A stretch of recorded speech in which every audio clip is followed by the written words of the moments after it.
This is Meet the Artist podcast. I'm your host, James Gainey. Today, we're speaking with Blaine Verley. Blaine, I want to thank you for taking time out of your schedule, sitting down with us on Meet the Artist podcast. If you would, introduce yourself and tell the people a little something about your background. Yes, hello. Thanks for coming in. I'm Blaine Verley. I grew up just 25 miles upriver in Westport, Oregon, right on the county line, pretty much, in a place called Hungry Hollow. And yeah, I started painting when I was, honestly, I started doing art when I was a kid, like every kid does. And my dad was a World War II veteran, and so I mostly did war scenes as a kid. Wow. I'm pretty much anti-war now, but that was what we cared about growing up. Anyway, I grew up in Westport, free range, kind of growing up in the woods. And my main purpose in life, really more than anything now, is trying to save what's left of our natural world. And I try to make statements through art once in a while. But anyway, follow me down the hallway. Excellent, excellent. This is a piece I'm working on now, La Pieta. And you mainly use oils or acrylic paint? I'm using acrylics. Currently, most of the stuff here is oil on the wall. There's some acrylic too. This is one of my earliest self-portraits from probably 50 years ago at least. How do you choose your color palette when you're actually painting the piece? Kind of what I have on hand. But I used to use a lot of that color there early on for like just background. Then I've done still lifes. This one I did in the basement. No, not that one. This one I did in the basement when we first moved here. Set up on a table saw I had down there.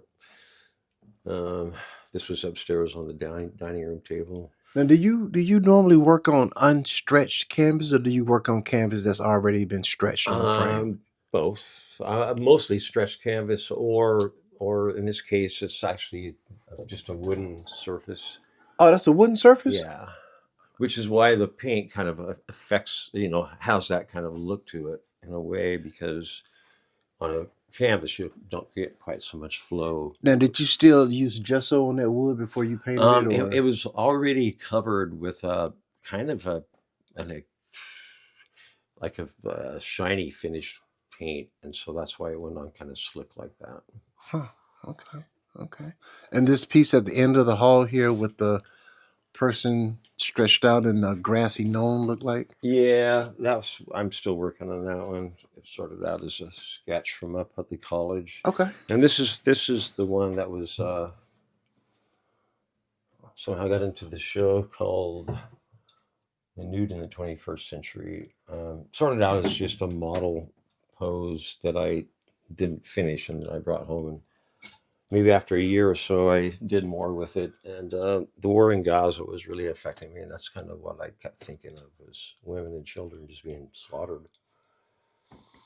Wow. And what's the name of this piece? I just call it Gaza. A Gaza. Okay. Excellent. And the piece above it? That's a really, really old one, 50 years or so. This place called Lost Lake up in Westport. Up on the hill just above where I grew up. I'm pretty sure it's an old fumarole from when there was a volcano there a long time ago. But nobody else will believe me. Anyway, this is my cluttered area here. But I have some things that... I did that from an old family photo I found not too long ago, maybe 5 or 6, 7, 8 years ago. That's actually me in my mom's arms. Not a very good representation of my mom at all, and that's my older sister who passed away in 2024, and my brother Mike, who's like 4 years older than I am. And I think we were looking for a place to live out on the dike somewhere in that photograph. It's from an old black and white, and I just colorized it. How old were you in this picture? Probably about a year and a half, maybe. Still an arm baby, basically. Yeah, I guess I wanted to get down. I can see that. I saw something. Anyway, so this is just some of my stuff. And this piece right here? It's a jetty wave from a photograph I took a while back. 5-6 years ago. Do you generally work from photographs, or do you work just from? Both. I mean, I use photographs for reference a lot, but honestly, some like that one in there that I'm working on now of the Pieta. That was just kind of happenstance. Sometimes stuff just gets suggested, and I work on it from there. I spilled And something on that one. I don't know why I spilled this piece right on the wall back here with the man or the one on the wall all itself. three of them. Well, that's actually from an old painting class I took when I was, I think, when I was early 20s. I've never painted from a model before, and this fisherman was there. I was decorating the wall here and never got finished. This is when I was started working a long time ago. It's mostly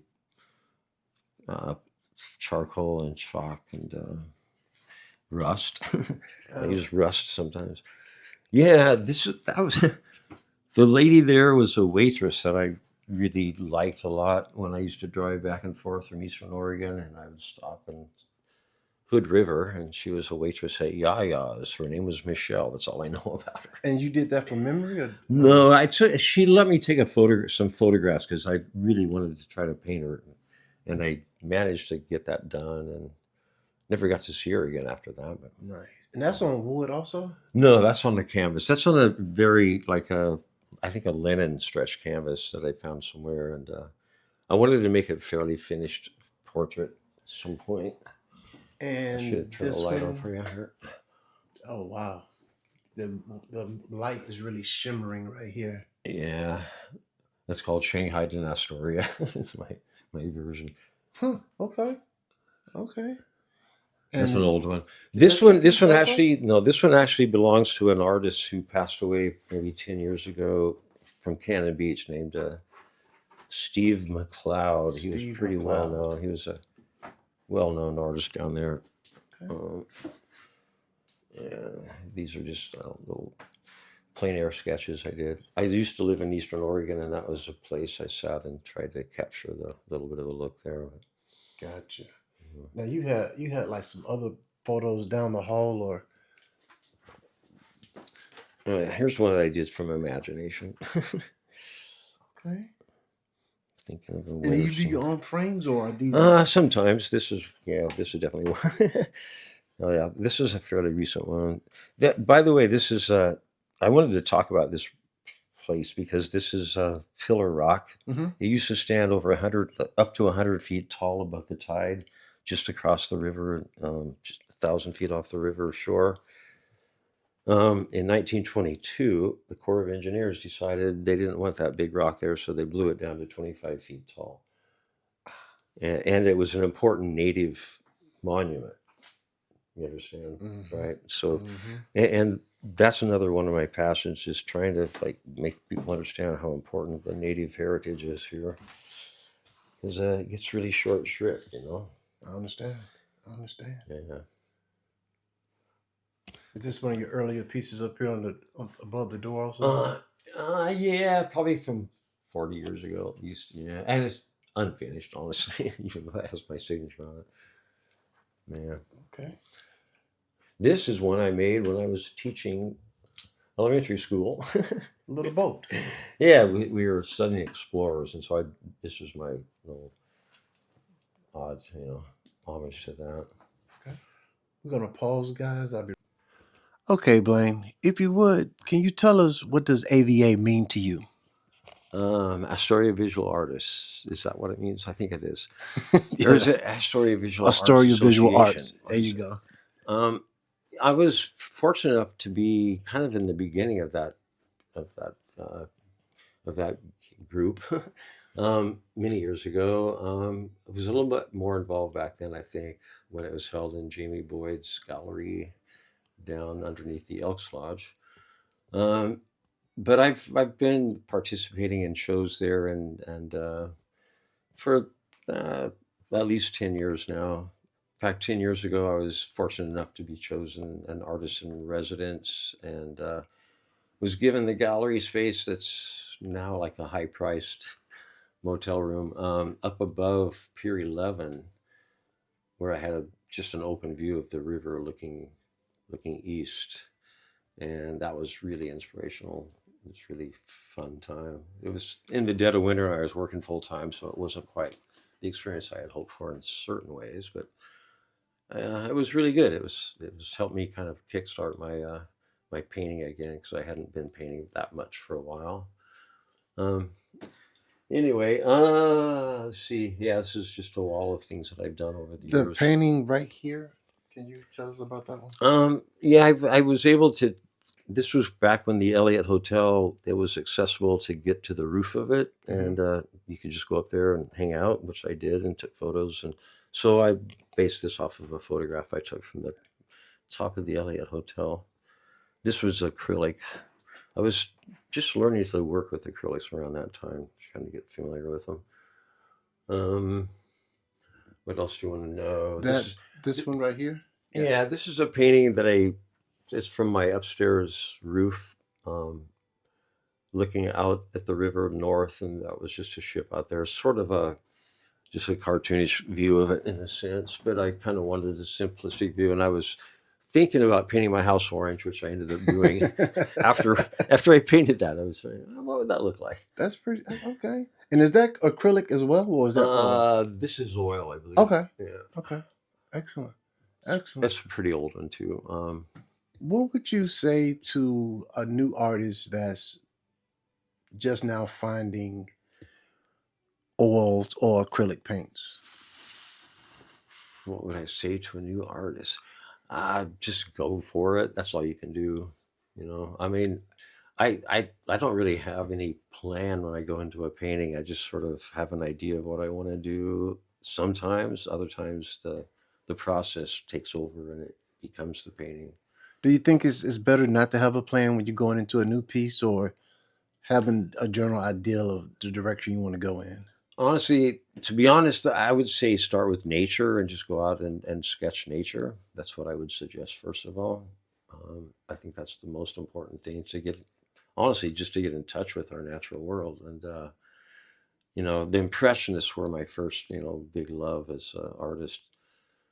Um, and I, also loved, some of the some of the Nouveau artists that really were just sort of untrained, also like Rousseau from the French, and kind of before all the movement of the Impressionists took over for a while.